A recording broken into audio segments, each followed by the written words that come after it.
Eternal by StalkerShrike. She didn't know how long she'd been this way. She just sort of was. Every now and then, she found refuge of some kind. A gas station here, a motel there. None of them liked to play host to her, but none of them had much choice. She had the money, and if the police did arrive, she was long gone by the time they got there. And besides, when they did arrive, the police had bigger worries. For decades now, it had been growing inside her. It had begun all those winters ago as a pain in her stomach. She had been there in her bedroom, hiding from Mama and Justin, who had been at it again. Under the bed, blankets draped around the edges, stuffed elephant clutched in her arms. And then it had moved, twitched, made a slow, rippling motion that only sheer fear had stopped from causing her to throw up. And she had known what it wanted, though she hadn't known why or how. It had wanted to feed. Justin had burst down the door, screaming something at Mama about how this little bitch should learn to earn her keep. He had yanked back the blankets, kicked away the bed, left her staring up at his vicious, angry face. And as he raised his hand, she had pounced. It hadn't helped much then. It had just been a small thing, a writhing, pulsing, screaming sensation in her brain. But by the time Mama had come through the doorway and screamed, Justin had been bleeding onto the floor, and she had been scrabbling desperately at his ruined throat.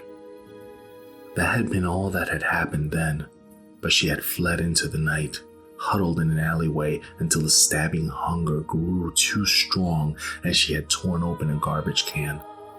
Perhaps Mama had called someone, perhaps not. But the house seemed to be all right, at least, and Mama wasn't hurt, yet. After that had begun her new life, her life of hunger, of running, of alternately fostering and loathing the thing in her body. Towns, roads, years, people, all of it had blended together, melded with 100 similar experiences into a sort of caked blob that was her life. And sure, there had been exceptions, things that had stood out. There had been the time she was on a boat, stealing from a little cramped galley and hiding in a vast, chugging engine room. There had been the time she watched a volcano erupt, vomiting clouds of smoke into the sky and causing winter and spring. But those didn't matter, really. All that really mattered was the day-to-day, the feeding of the thing that used her body to support itself. That thing had grown in the time since she had left home. It was no longer just a small disturbance wriggling down there. Now it consumed her, its twitching limbs wrapping around her, its serrated tentacles writhing above her, its dark fluids pumping through her. She kept herself covered when she could, but people noticed the bulges in her coat, or the colors that lurked and glittered in the eyes that peered out from between the bandages. And though she had forgotten about it long ago, they always noticed the smell. There had been a man once who hadn't minded. His name had been Elliot, and he had been old and kindly, and knew what she was and didn't care. He let her stay with him, let her eat his ever-dwindling food and sleep on his old, moldering couch. She loved him, and she sincerely believed that he had loved her. But like everything, the creature had ended it.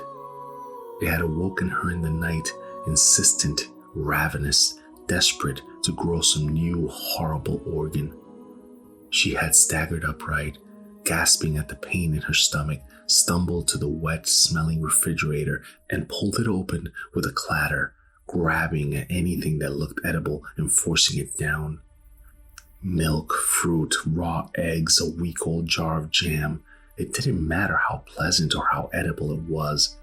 there wasn't time to do anything more than stuff it desperately into her mouth and swallow. She had heard him from behind her, and her heart had sank. Ever slowly, she had turned around, swallowing a still-wrapped chocolate bar, met his confused, bleary eyes. What are you doing?" he had asked, in a mixture of confusion and that fear that even he had never quite driven away. She knew she had to say it then. She knew there was no other choice, that if she didn't, it would do terrible, terrible things. Kill me? He had understood. Elliot didn't have time to get the gun. It had wanted him far more than anything in that fridge. And this time, it had helped. Bladed limbs slicing through flesh, lashing tentacles crushing through bone, until the only person in the world that cared for her was dead on the floor, and she was stuffing his corpse into her mouth through the tears of rage and sorrow. She had stood on the hill, watching his house as the rift of writhing nightmare had opened like a wound in the world before her and left nothing but ruin in its wake. One day, she would be that. She knew that, with that certainty that told her it had come from the horror that infested her. One day, the thing that devoured her wouldn't need her anymore, and it would grow into something like that and take her with it. She didn't know if she could stop it. She didn't know if she wanted to, because as cruel and as vicious as it was, the horror was a part of her. She needed it. She wanted it. And she would do as it asked for as long as it took, for it was her.